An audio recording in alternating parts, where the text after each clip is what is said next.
Dear friends, I have uploaded so far more than 15 videos from various Puranas, especially from Mahabharata and Mahabhagavatam.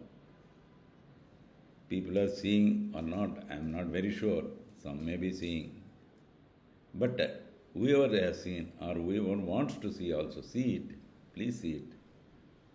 Throw your comments. You tell me this is not good, that is not good. That will improve our videos and it will improve me also. I am sincerely appealing, and instead of just smiling and putting your thumbs up, please record what you want, what you are expecting, how this can be bettered. That will be a great service for me. Once again, thank you very much. K.V. Rao. Bye.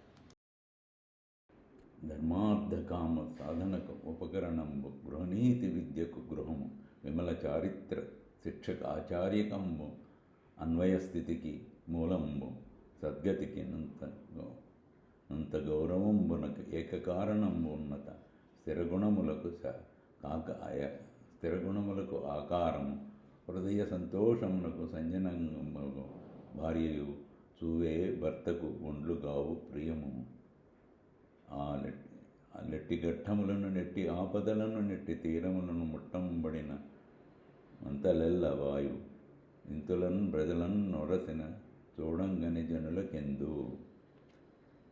ఈ పద్యం యొక్క అర్థం, ధర్మార్థ కామ సాధనానికి ఉపకరణం అయ్యా భార్య, గృహనీతి విద్యకు గృహము, ఇల్లు విమల చారిత్రక ఆచార్యకము, నిర్మలమైన శీలాన్ని గురించి ప్రబోధించే గురుస్థానం, అన్వయ స్థితికి మూలం, వంశం నిలపడానికి ఆధారమైనది, ఉత్తమ గతులు పొందడానికి ఓతగరు లాంటిది,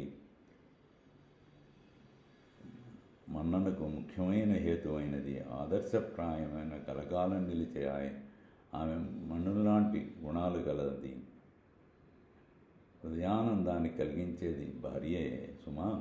మగానికి ఇల్లాలి కంటే ఇంపైంది వేరొకటి లేదు. ఆలుబిడ్డలను ప్రజలను ఆప్యాయంగా చూసేవారు ఎతోనైనను, ఎటువంటి పరిస్థితుల్లో ఉన్నాయన్నో, ఎటువంటి కష్టాలలో ఉన్నాయన్నో, ఏ తీరాలను చుట్టుముట్టిన దుఃఖాలన్నీ తొలగిపోతాయి.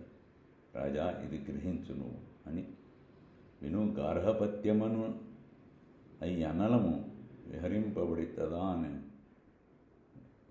తదావహనీయంబున వెలుగునట్లు వెలుగును జనకుండు దాన్ పుత్రుడై నిజద్యుతి తోడన్. ఇప్పుడు నిజ గార్హపత్యం, వేరు వేరు అగ్నులు ఉన్నాయి. ఆ అగ్ని తీసుకొచ్చి ఇందులో పెడితే ఈ అగ్ని కూడా వెలుగుతుంది, రెండు అగ్నిలు వెలుగుతూ ఉంటాయి. అంటే అలాగే తండ్రి అగ్ని పుత్రుడి రూపంలో కూడా వస్తుంది. అంచేత తండ్రి ఏమాత్రం లోటు ఉండదు, తండ్రికి పుత్రుడు కూడా వెలుగుతూ ఉంటాడు. అదే ఆ తండ్రికి ఉన్న కొడుక్కి ఉన్నది. ఈ కురవాడు నీ కురవాడే అని మరొకసారి నొక్కి కానిచ్చింది.